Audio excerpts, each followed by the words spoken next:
सज्जनार साहब, देखिए अमेरिका और तमाम वेस्टर्न कंट्रीज पर यह आरोप तो लग ही रहे हैं कि लगातार युद्ध को भड़काने का, युद्ध की चिंगारियों को भड़काने का काम किया जा रहा है। उनकी तरफ से तमाम तरह के जो हथियार दिए जा रहे हैं, उसकी वजह से ही यूक्रेन मैदान जंग में लगातार रूस के खिलाफ डटा हुआ है। और अब अगर लॉन्ग रेंज हथियार दे दिए जाते हैं यूक्रेन को, तो फिर इसका तोड़ क्या होगा रूस के पास?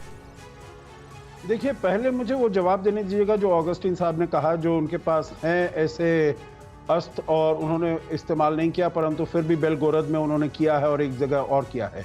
देखिए, सस्टेन्ड तरीके से नहीं हुआ है। आप ये भी देख सकते हैं जो कुछ ऐसी चीज़ें एक्सीडेंटली भी चल सकती हैं, जैसे भारत पाकिस्तान के संदर्भ में भी हमने देखा है, कोई यहाँ से एक्सीडेंटली मिसाइल फायर ऑफ हो गया, वहाँ पर पहुँच गया। But I think we need to understand it in that context. तो इसीलिए अगर उनके पास है, अगर उन्होंने पूरी तरीके से उसका प्रयोग किया होता है, जो चाहे रूस के जो शहर हैं बिल्कुल बॉर्डर एरिया में, या फिर क्योंकि वहाँ से बेलारूस से भी आ रहे हैं, उनके फोर्सेज आए थे, वहाँ पर वो कर रहे हैं। तो मेरे विचार से देखिए, ये समझना है जो सस्टेन तरीके से नहीं हुआ, वंस और ट्वाइस हुआ होगा, एक्सीडेंटली हो गया होगा, कुछ हो गया होगा।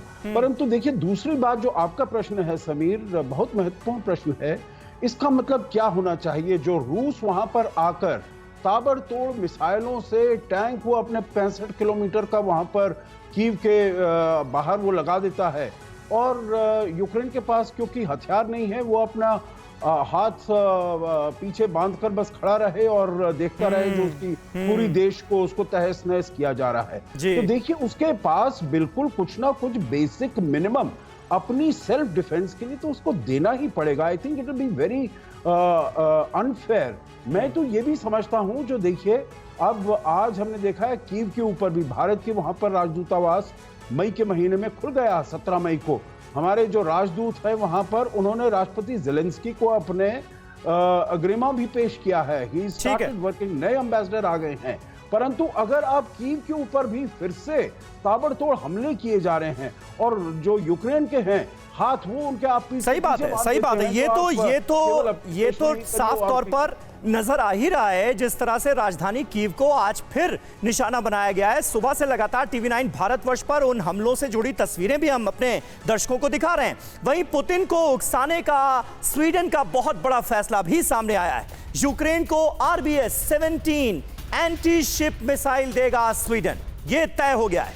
वॉर जोन में स्वीडिश मिसाइल से और ताकतवर होगा यूक्रेन। रूस के खिलाफ जमीन से लेकर समंदर तक मजबूती मिलेगी।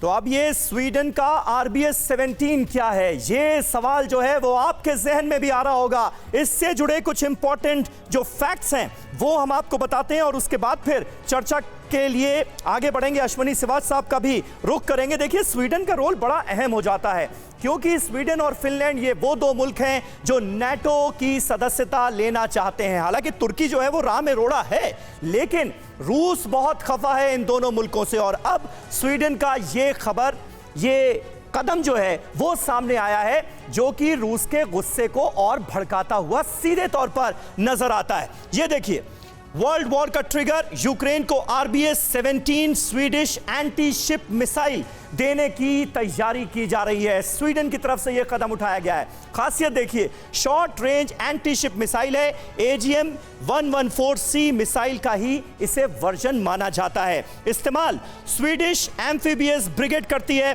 समंदर और जमीन पर इसकी तैनाती संभव है। कैटेगरी लेजर गाइडेड मिसाइल है। फीचर 9 किलो वॉरहेड से लैस है। ये रेंज करीब 8 किलोमीटर की है। और अब स्वीडन ये कह रहा है कि वो इसे यूक्रेन को देगा। स्वीडन यूक्रेन को RBS-17 एंटी शिप मिसाइल देने जा रहा है, और रूस इससे बहुत भड़का हुआ नजर आ रहा है। स्वीडन की नाटो में एंट्री से भी रूस बौखलाया हुआ है, जिस बात का जिक्र मैंने पहले आपसे किया। यूक्रेन को मदद करने से रूस के रडार पर है स्वीडन, और आने वाले वक्त में यह टेंशन और एस्केलेट होता हुआ नजर आ रहा है। रूस पश्चिमी देशों को यूक्रेन को हथियार देने पर धमकाता रहा है, और ऐसे में स्वीडन का यह कदम, अश्विनी सिवाच जी, ये रूस के गुस्से में कितना इजाफा करने जा रहा है?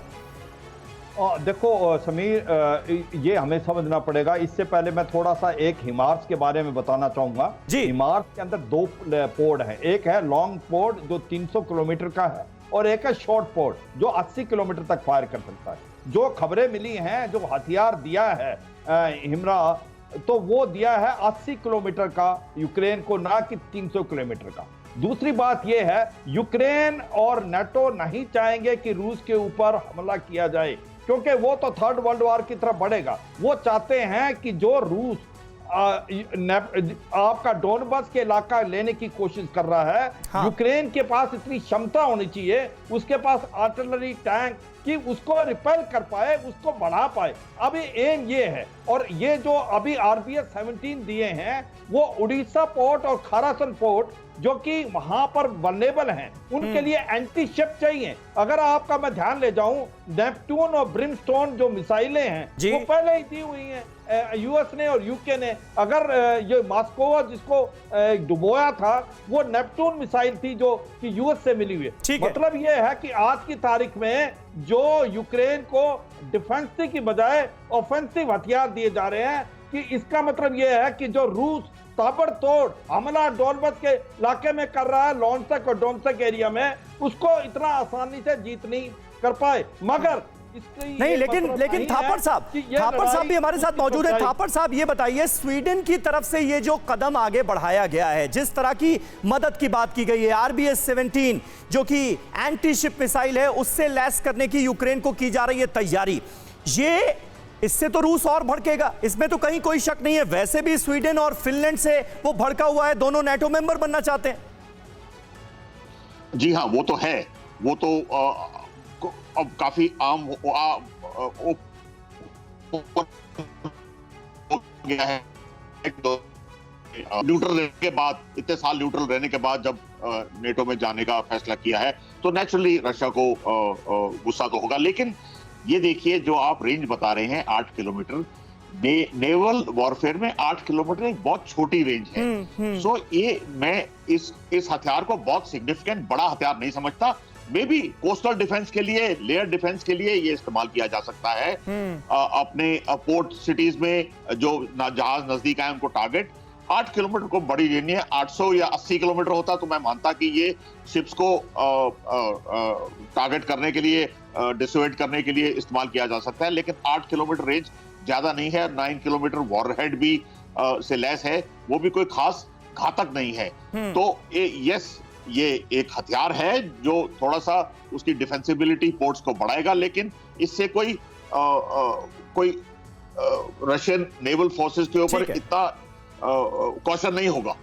परवाह देश की, सोमवार से शुक्रवार रात 10 बजे TV9 भारतवर्ष पर।